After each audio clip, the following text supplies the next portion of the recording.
මිනිසුන් මැදිහේ ගුණේනුත් නුවණිනුත් පරිපූර්ණ පුද්ගලයා අන් අය අභිභවා ඉදිරියට යනු නොඅනුමානයි.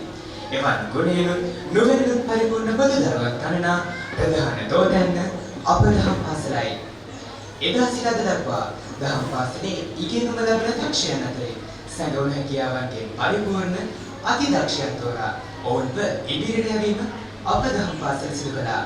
සුදුසුතාගේ සුදුසු තැන ලබා දී යුතු බව පසක් කරමින් අප දහම් පාසලේ සොයුරියන් සෑම වසරකම දහම් පාසලේ දිස්ත්‍රික් තරගවලට සහභාගී වෙමින් ඒ සෑම තරගයකින්ම ඉතා ඉහළ ස්ථාන ලබා ගැනීමට සමත් වුණා. එසේනම් මේ කරන්නා වූ ගෞරවනීය ආරාධනය මාතර සුජාතා විද්‍යාලයේ කරු විදුහල්පතිනි සුභාෂිනී සීවද්ද මැතිණියනි ඔබතුමීටයි එසේ ජයග්‍රහණ ලබාගත් සොයුරියන් ඔවුන්ට ත්‍යාග හා සාතික ප්‍රදානය මගින් ඇගීමට 2024 වර්ෂය ගද්‍ය රචනා 7 වන ශ්‍රේණිය දෙවන ස්ථානය කේ චාරුකී හංසමාලී.